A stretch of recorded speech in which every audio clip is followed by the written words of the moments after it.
सिनेमाघरों के बाद किरण राव की ओर से निर्देशित और आमिर खान द्वारा निर्मित मूवी लापता लेडीज अब OTT प्लेटफॉर्म पर भी आ गई है। कहा जा रहा है कि आमिर खान की यह मूवी एक गहरा संदेश भी देती है, क्योंकि मूवी घूंघट प्रथा के विरोध में बनी है।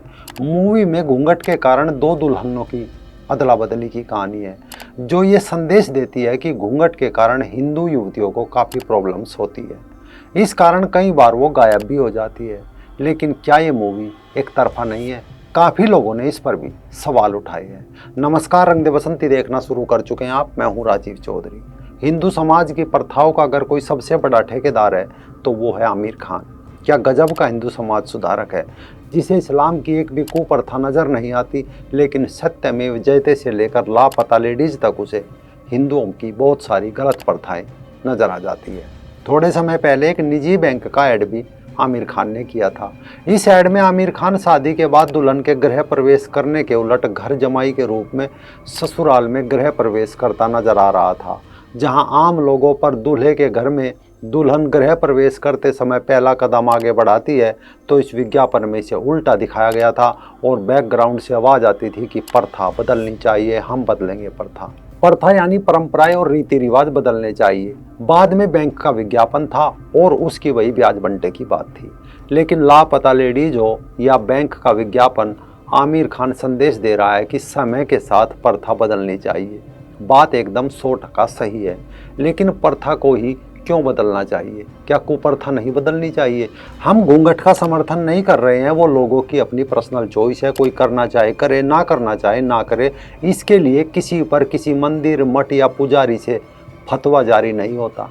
और विश्व में इकलौता हिंदू समाज एक ऐसा समाज है जो समय के साथ अपनी धार्मिक और सामाजिक प्रथाएं बदलने को तैयार रहता है, और बदली भी है।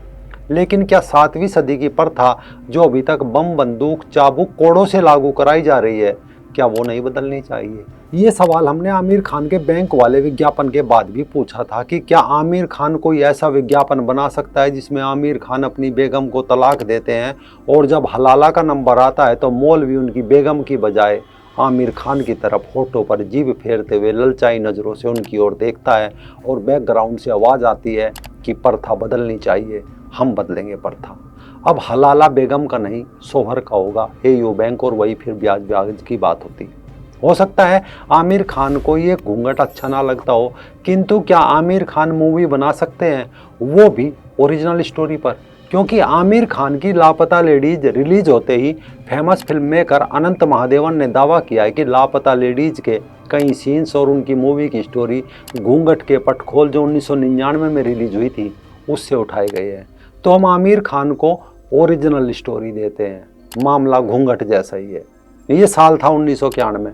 उस दिन हैदराबाद से वाया दिल्ली होते हुए जेद्दा जाने वाली एक फ्लाइट में एक बूढ़ा अरबी शेख बैठा था। उसके बगल में एक छोटी बुर्के में लिपटी महिला बैठी थी। बुर्के में डाली गई महिला सिसकियाँ लेकर रो रही थी। सीट के पास से जब एयर होस्टेस अमृता अहलूवालिया गुजरी तो उन्हें कुछ शक हुआ। अमृता बुर्के वाली महिला पर नज़र रख रही थी। अचानक महिला वॉशरूम गई तो अमृता भी बहाने से बाथरूम के दरवाजे के पीछे खड़ी हो गई।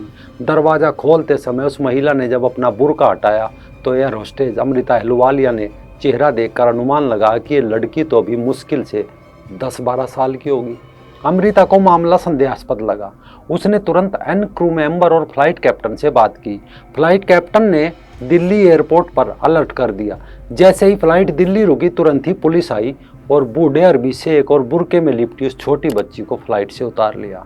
बूढ़ा अरबी शेख निकाहनामे को दिखाकर अरबी में चिल्ला रहा था कि उसने इसे उसके माँ बाप के सामने निकाह किया है।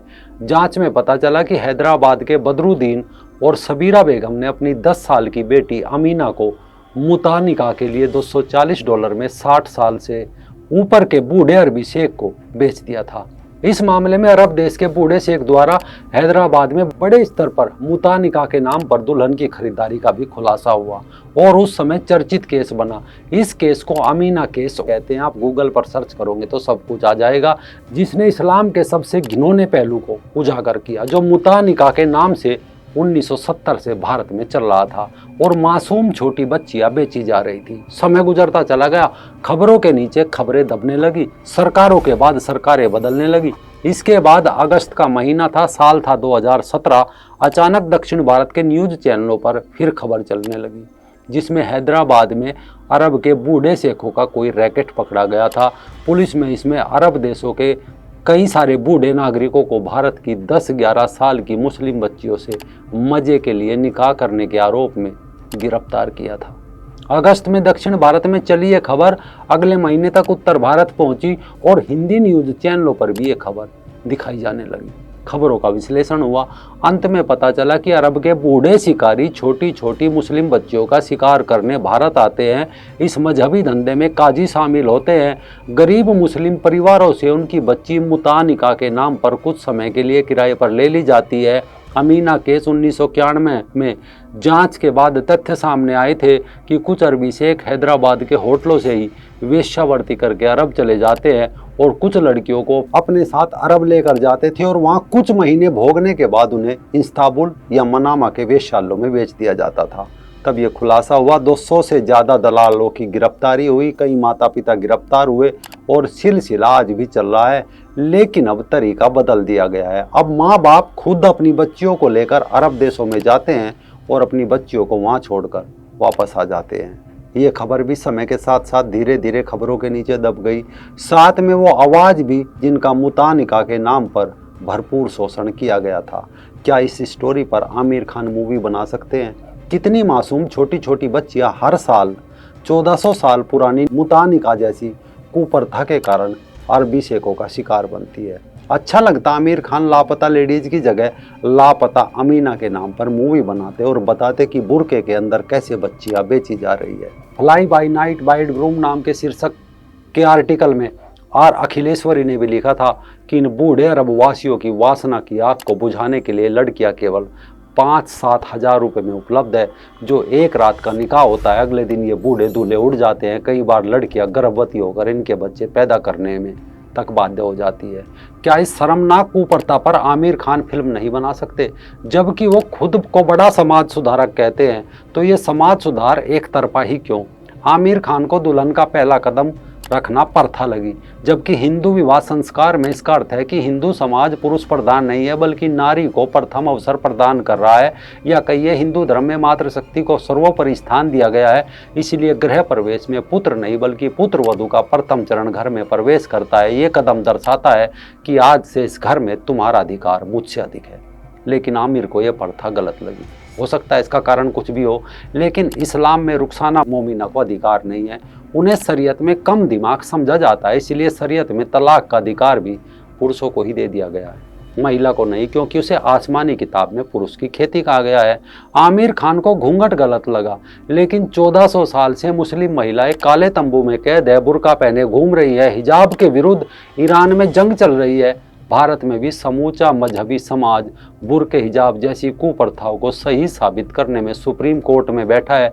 इसलिए आमिर को नई मूवी बनानी चाहिए जिसमें खुद को बुर्के में डालकर आएगा, सभी कट्टरपंथी मजहबी मौलानाओं को बताएगा कि अब आगे 1400 साल मुस्लिम पुरुष बुर्का पहनेंगे। नई मूवी आनी चाहिए जिसमें बुर्के वाली बेगम के साथ दाढ़ी टोपी में आमिर आएगा और कहेगा, बेटा हो या बेटी, हम तीसरा बच्चा पैदा नहीं करेंगे।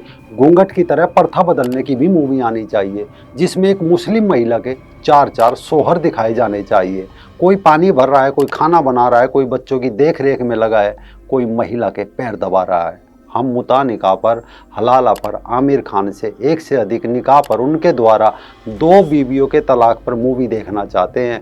लापता बेगम, लापता बच्चियां, लापता अमीना, वरना आमिर खान ये समाज सुधार की तलवार एक तरफा चलाना बंद करे।